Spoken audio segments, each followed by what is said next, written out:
In this lesson, we will learn about economy.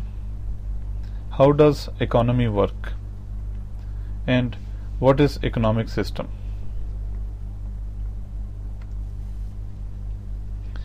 To understand this concept, we should first try to explore that why do economies exist? Economy is a form of human society which is identified as one political unit on world map. The objective of a country is not different than the objective of people living in that country. They have desires which should be satisfied. They need jobs so that they can earn money to buy goods and services. Governments have to provide them employment opportunities, and for that government channelizes economic resources into production. Government should plan and execute such economic activities which can generate jobs for its people, and these activities are production, exchange, division, and consumption of country's economic resources. Therefore, each government has to find answers of some fundamental questions. What is to be produced? How is to be produced? When and where is to be produced? For whom is to be produced? In the effort to find solutions of these basic questions, economies have to adopt a method. They have to follow a specific system, and that system is called economic system. Before I go into detail about economic system, let's understand what is economy.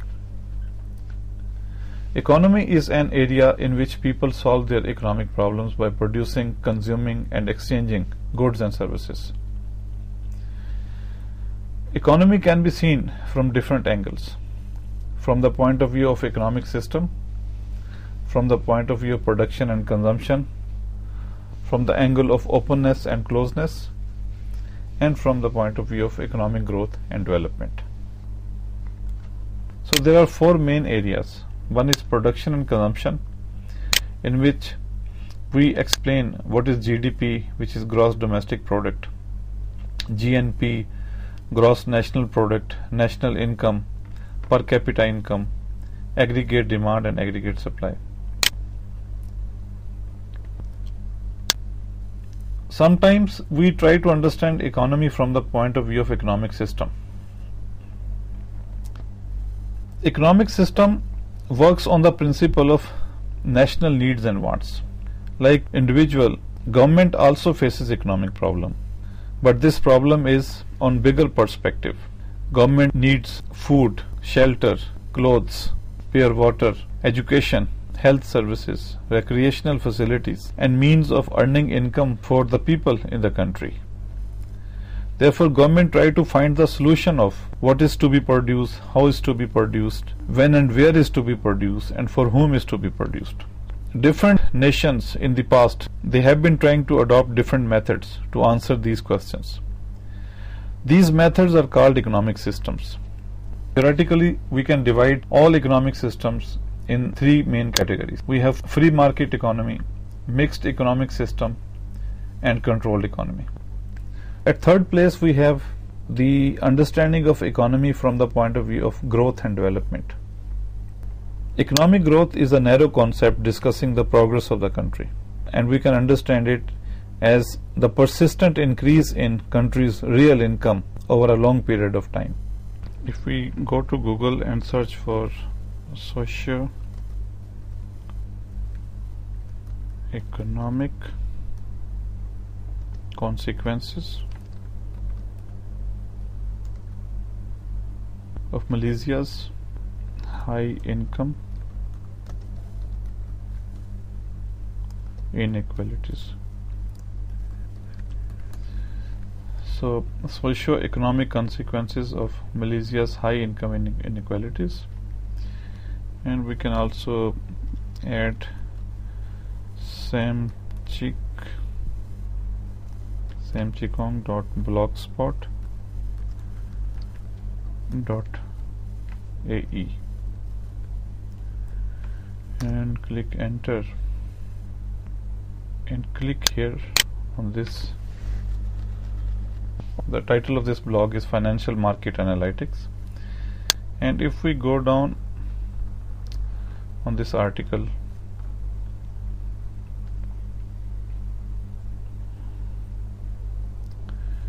we can find this diagram.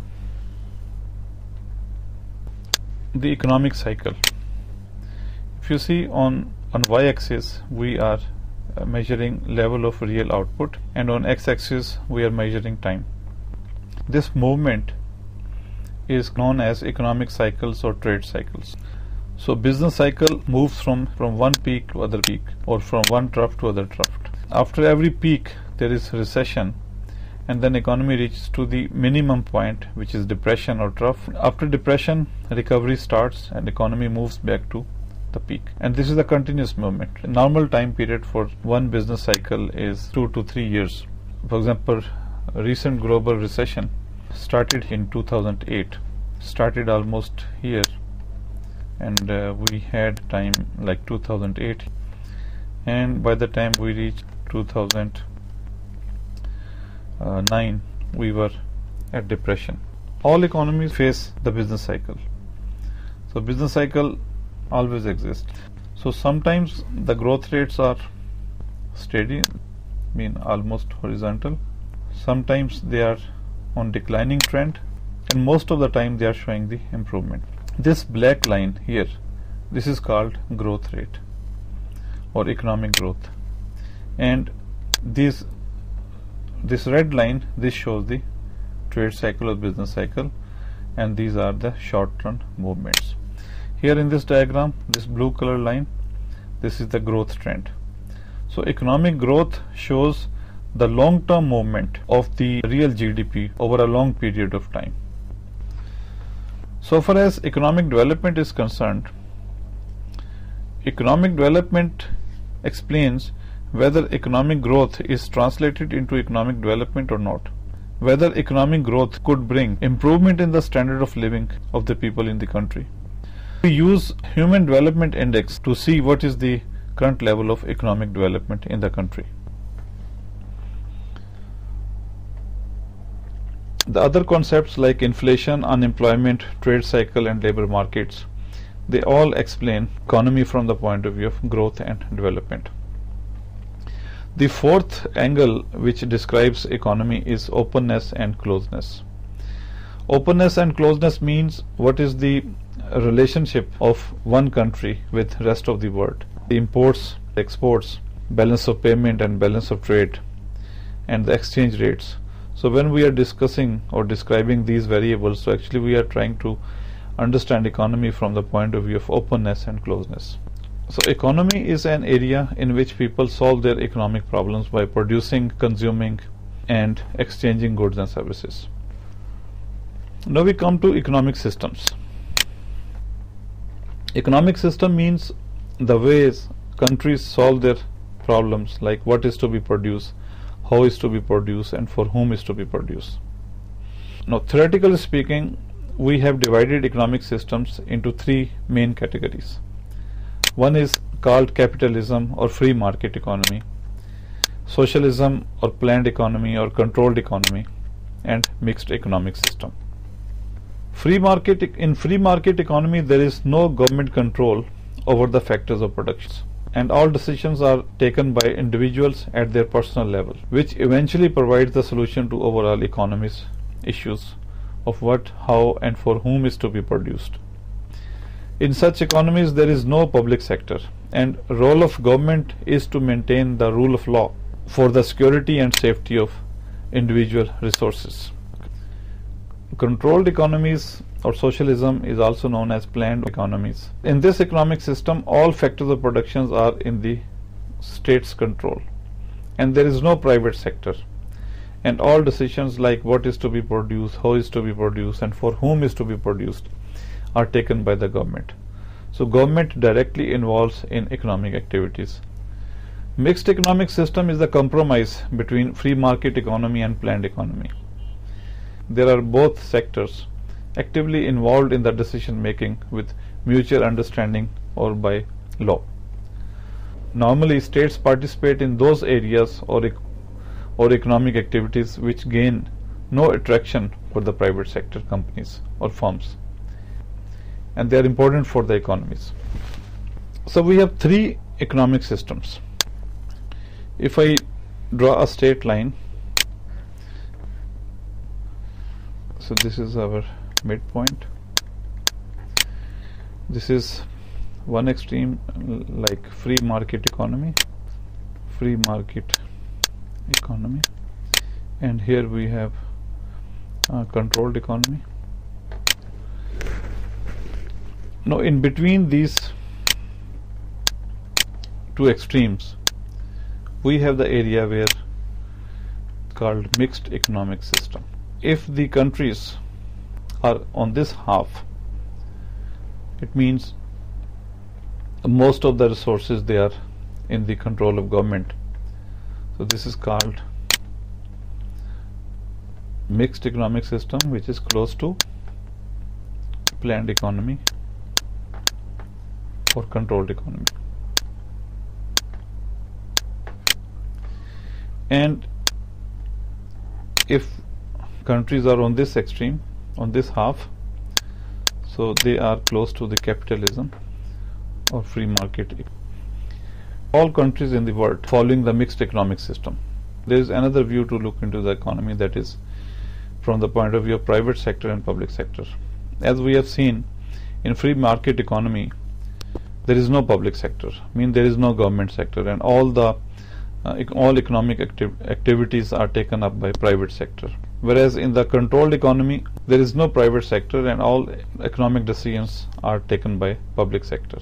So what is meant by private sector and public sector? Private sector mean the organizations which are owned and controlled by non-government individuals or businesses, the private businesses. It consists of individual firms and businesses who are working for profit motives in the country. Public sectors or the government sectors, this sector of economy includes those businesses or non-profit organizations which are owned and controlled by the government itself.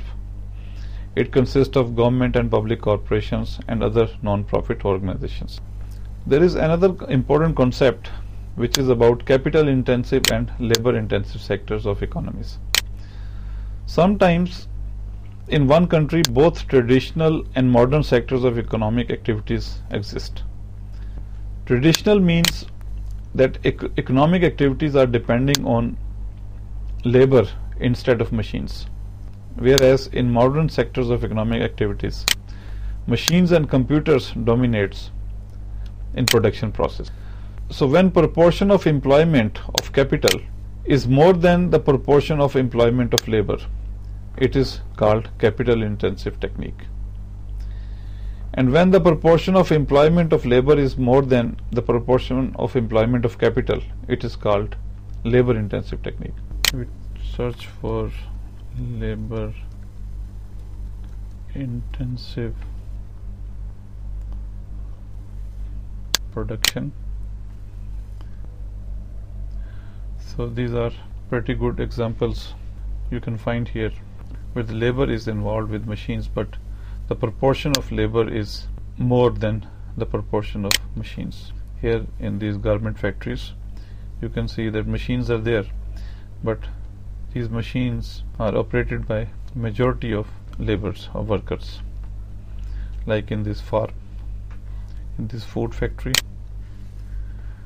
in this construction site. So we can find some good examples here. This is called labor intensive production processes. And if we search for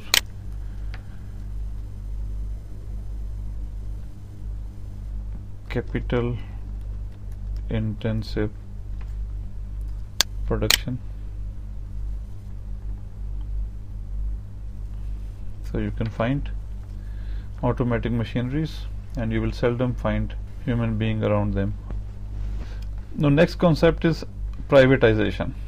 Privatization means sale of public sector businesses to the private sector, and we call it act of privatization. And those activities which can be better controlled and run by private firms are normally sold out to private sector by the government. So that's all in this lesson.